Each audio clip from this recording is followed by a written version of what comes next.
My name is Hannah, and this is my no-buy year.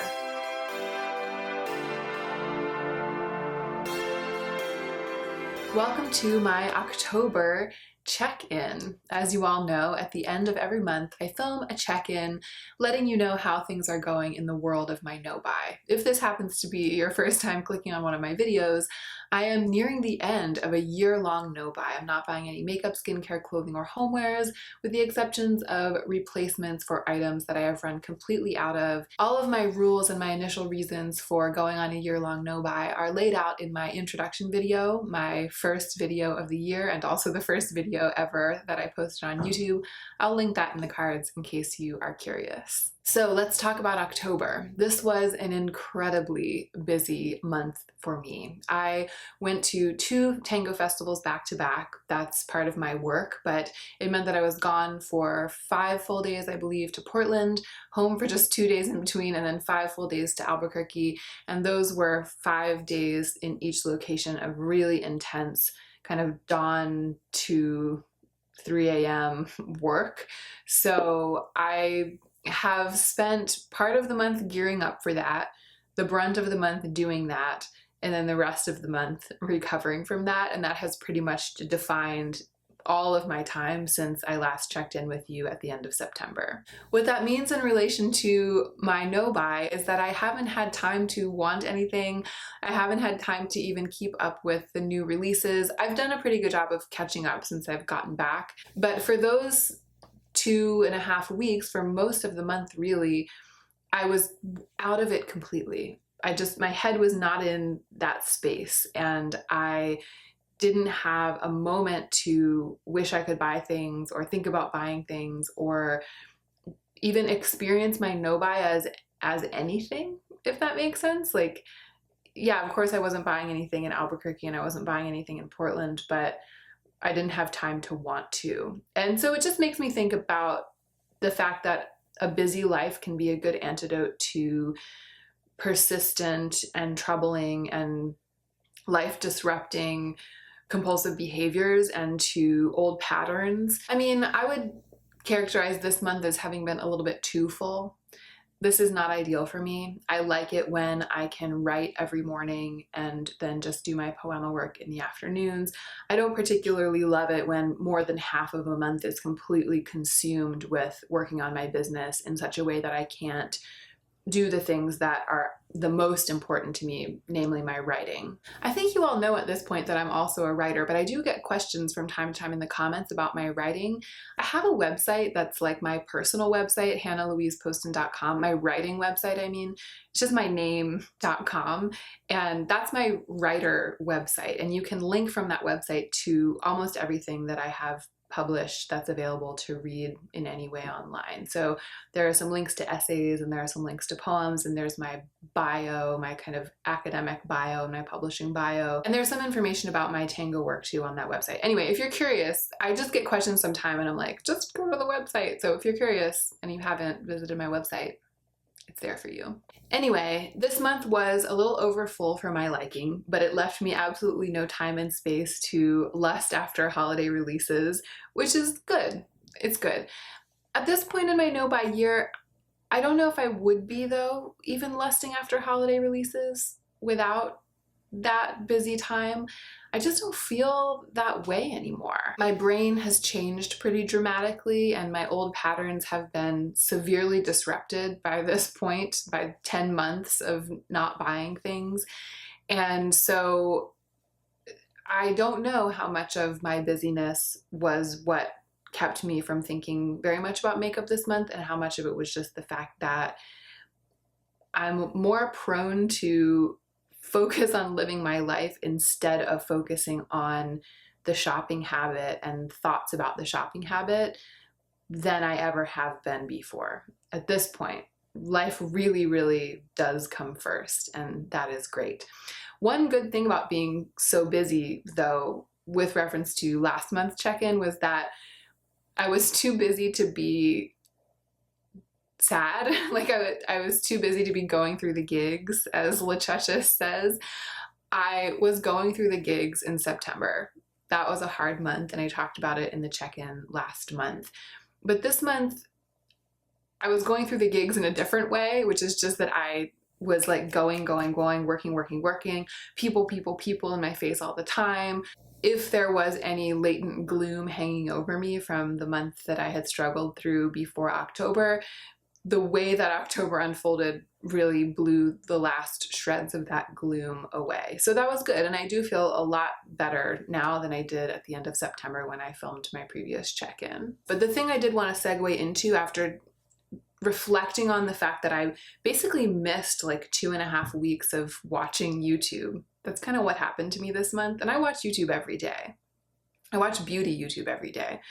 But this month I had 2.5 weeks where I didn't. And at the same time, or I guess around that time, I have been noticing a lot of people lately on various platforms I follow, primarily the Makeup Rehab subreddit, but also in comments and certain videos, talking about YouTube as being the thing that is the most triggering to their compulsive overspending.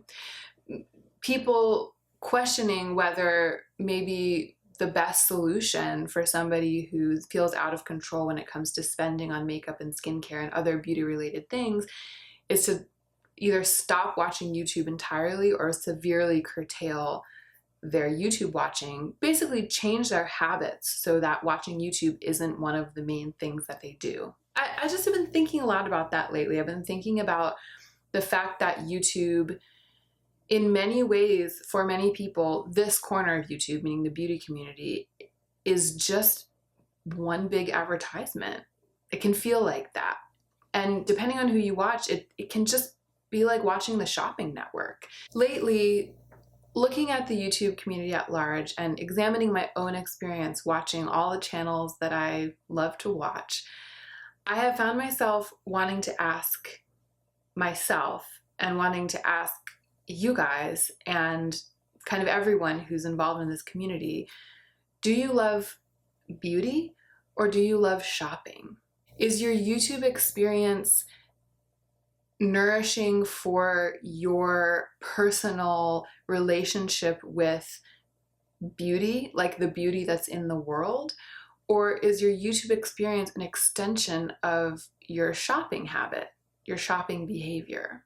And actually, all of the recent videos that have come up that are like my VIB sale recommendations, to me, that is like a video version of browsing Sephora. It's like passively shopping. And I do enjoy that from time to time. I mean, I do think that retail therapy is a thing. And as long as we can do it without way overspending and going into debt and disenfranchising ourselves, or as long as we can do it without overwhelming ourselves with so much stuff that we're drowning it in, that we can't enjoy our life anymore, and that we can't see the forest for the trees, as long as we can avoid those extremely common pitfalls and do it thoughtfully and in a controlled way, I'm not against spending some time shopping. I'm not against some level of retail therapy in one's life. But I've just been thinking a lot about my channel and what I can do to review things, potentially receive PR next year, spotlight beauty and the way that it can improve our lives, but without becoming another shopping channel. So I'm starting to think about which of my videos are shopping videos and which of my videos are makeup videos, and how can I make sure that those two things are balanced. It also just helps, I think, to have this kind of framework as a viewer, because I've realized now that I've started to think about it this way, I'll be watching through my watch later playlist and a video will be playing and I'll be watching along, and then I'll think to myself, this is a shopping video. This isn't a video about beauty. It's a video that's 100% about shopping. It doesn't make me want to click off of the video most of the time. Usually I enjoy watching just because it's part of the way that I entertain myself while I'm working. But it helps to be able to know in my mind that that's what it is. Once I have that epiphany where I'm like, oh, I'm watching a shopping video, it helps me to detach a little bit from it, even if it's a person that I really like, or I would say especially if it's a person that I really like and really trust, then it helps me to not get so sucked into what the person is saying they are going to buy or they're really happy that they bought, because I can appreciate them from over here. I can be like, I like you. And I like hearing you talk about what you are going to buy, or I like hearing you talk about what you bought that you're glad that you bought. But because I know that this is a shopping video, I can appreciate it from over here instead of feeling like I'm really part of it, which could then lead me to feel like I want to buy the thing myself and own the thing myself. Not sure if that makes any sense, but hopefully it could potentially be a helpful tool for you guys. I'm not suggesting that you never watch shopping videos unless you feel like you really need to stop watching any kind of shopping videos. But I am suggesting that maybe if you're struggling with YouTube triggering you to overspend all the time, that you learn to identify which are the beauty videos and which are the shopping videos. I've been thinking a lot about my channel in general this month. It's been like a lot on my mind, especially the second half of the month, or the last third of the month since I got back from all of my travels. And maybe it's because the end of the year is coming.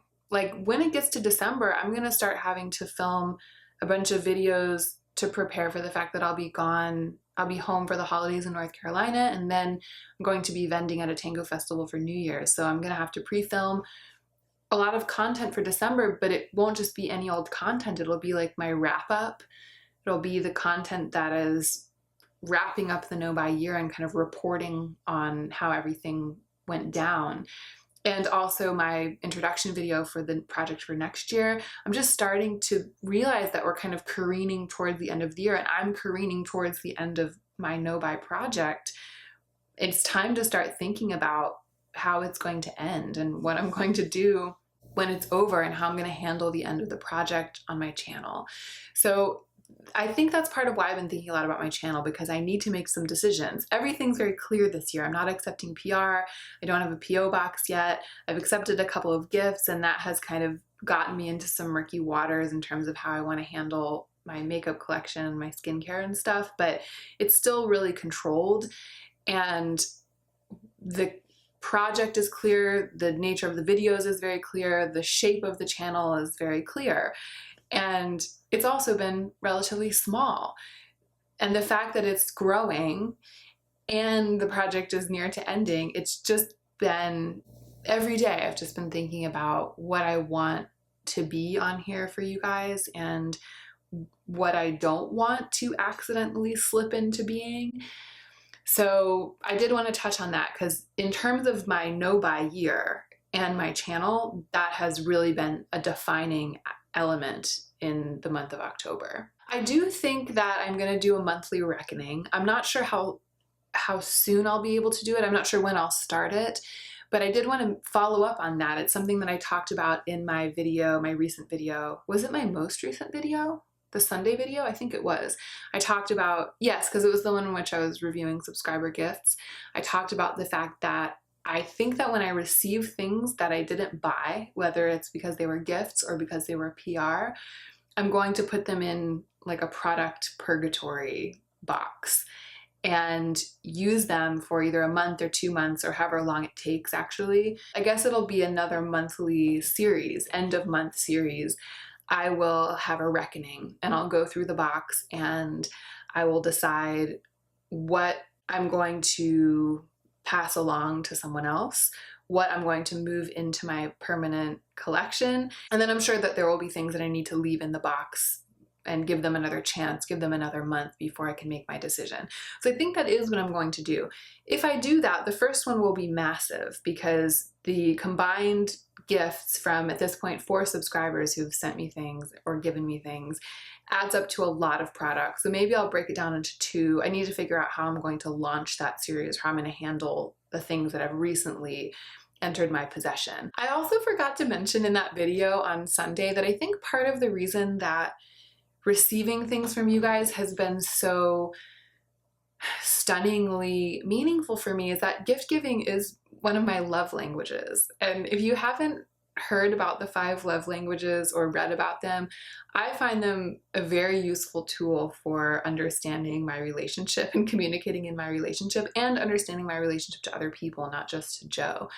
I believe the 5 love languages are gift giving, acts of service, quality time, physical affection, and words of affirmation. And I believe that the wisdom says that most people have 2 primary love languages. So we each have 2 of the 5 that are the main ways that we understand the currency of love to be exchanged.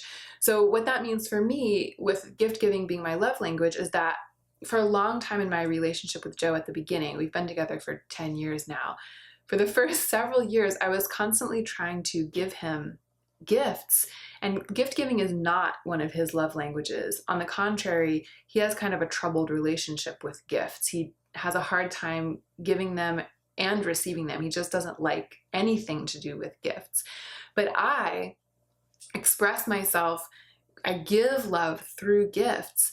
So I would just on a random Saturday be, at the grocery store, and I'd be like, I'm gonna buy Joe a present. And I would agonize over which of the pastries in the display case he would like the most, and I would spend 10 minutes and I would pick out the most precious and expensive, shiniest one and box it up in a little box and take it home to him, and then I would go and be like, I got you this gift.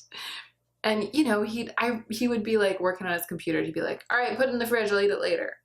And I would just be like, like, because to me it was like I was giving him my love and he was just like rejecting it, or he was like, I don't care about your love, put it in the fridge, I'll eat it later. And it took me a long time to understand what was happening. That what was happening was that on my side of things, I was expressing my love, but to him it was just nothing. Once I learned that when I have that instinct at the grocery store or wherever I am, like, oh, I'm going to bring Joe a gift.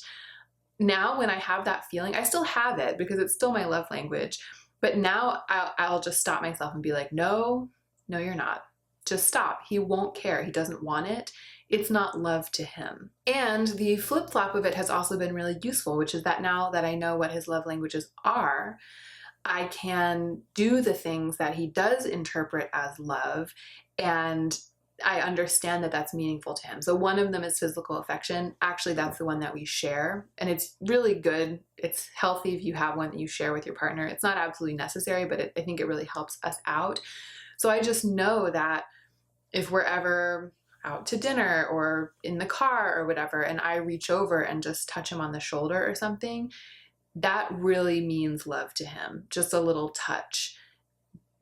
It communicates something, and I know that he receives that as love, and that knowledge is really useful. And I think that that's another reason why receiving things as gifts and buying things for myself are 2 such completely different experiences, because the star palette, for example, that Wendy sent, it's so much more than the star palette to me. It's way more than the sum of its parts, and the things that I've received are so much more than what they are to me. They're like an energy beaming back at me from you, like through the camera, through the internet. Like they're the energy that I'm giving to the channel coming back to me.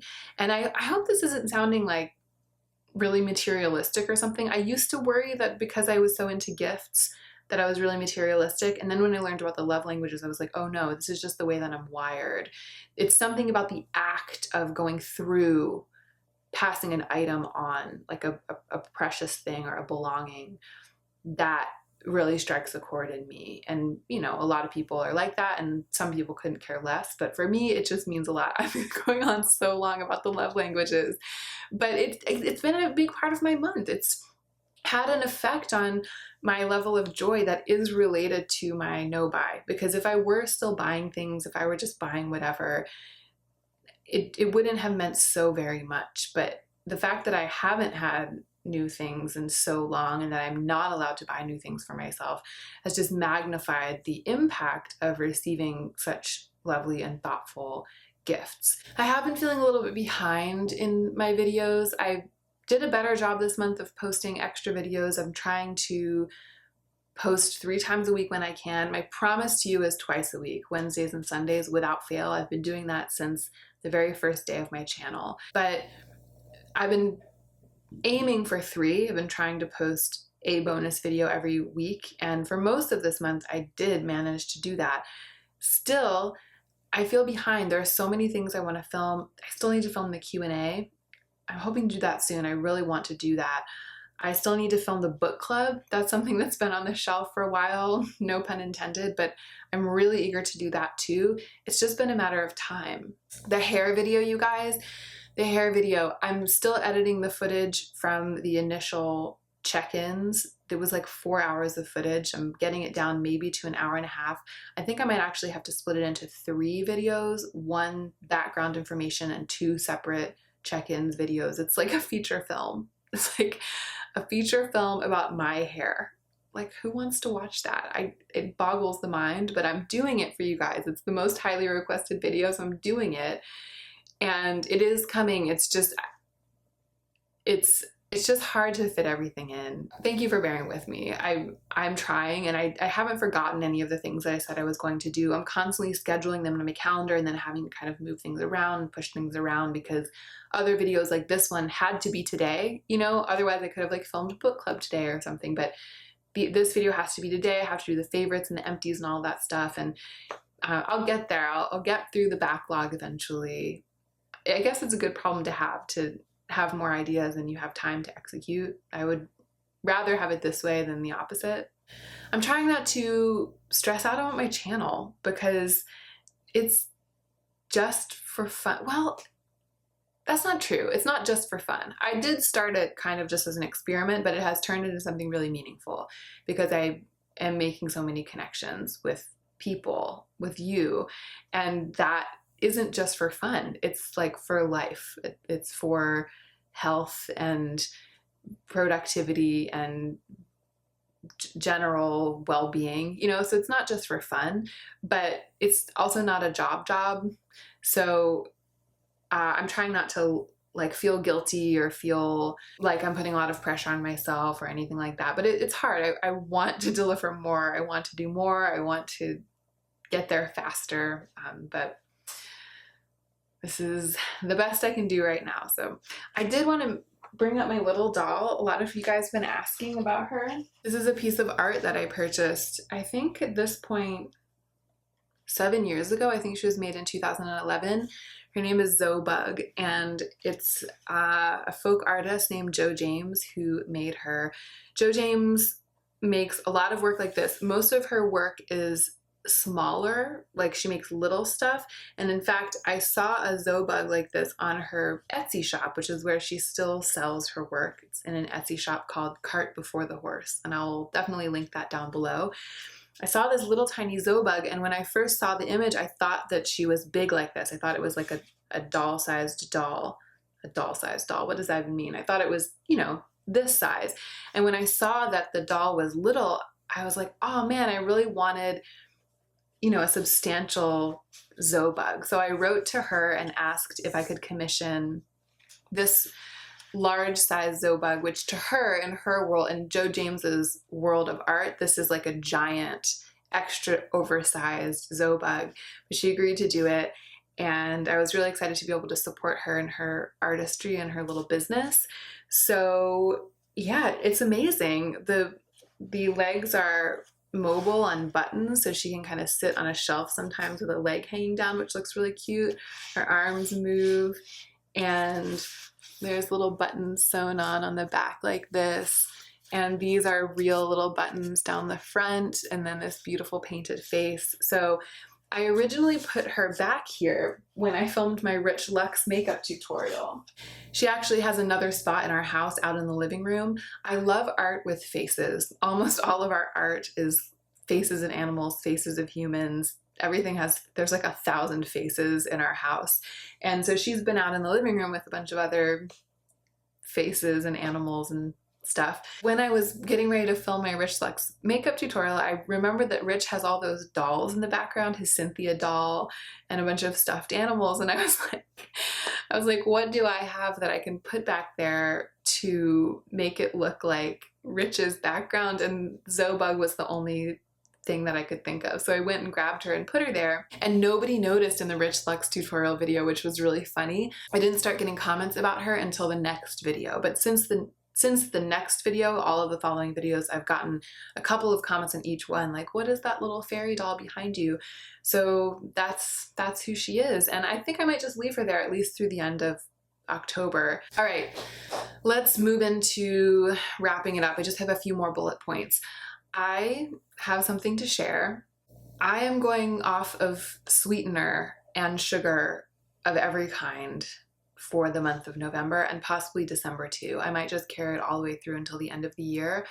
I have mentioned this before, but I've been struggling more this year with a troubled relationship to treats, food treats, than I did last year. Food and the way that I eat and what I put into my body is something that I've been handling for the past several years, couple years. I'm eating very, very clean. I did the Whole30 a couple times. I'm primarily paleo, relatively low carb. I eat a lot of fresh whole foods. I cook almost everything I eat. It's been a journey because I am addicted to sugar. It's been like an up, down journey, I think, like a lot of these things are.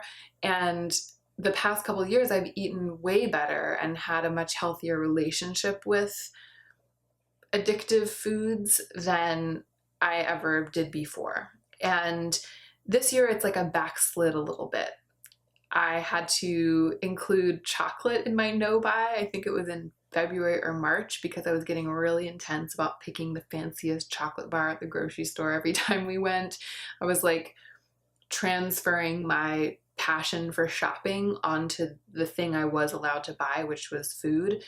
And it did help to stop buying chocolate for that month, but I have been kind of on a roller coaster with my relationship with treats. And even though I haven't been eating any real sugar for the past couple of months, I have been really leaning on artificially sweetened things, keto cookies, low carb cookies, things sweetened with xylitol.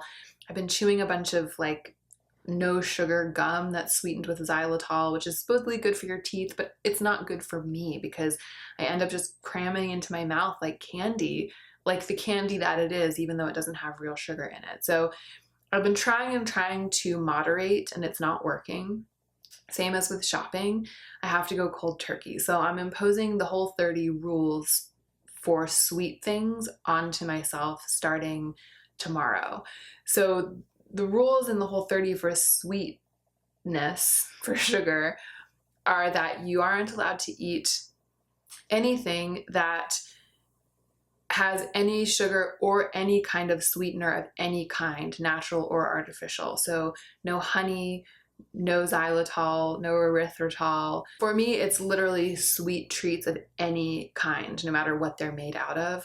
I'm stopping eating them tomorrow. I've done it before. I think I'll be able to do it. It's just going to be the first couple weeks of jonesing for a treat, and then it will be smooth sailing after that. So I wanted to just let you guys know, partly because it helps to announce it publicly, but also because I know that many of you appreciate hearing that it's not all sunshine and roses every year in the world of Hannah's no-buy.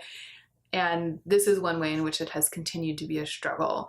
So I'm hoping that I can kind of get onto a slightly healthier track than I have been for the rest of the year. I have been maintaining okay habits. There was a stretch there in the middle of the year where I had really good habits. I had like a really good couple of months. It was kind of like April, May or something, where I was eating really well. I was exercising. I was like getting up early. I was meditating.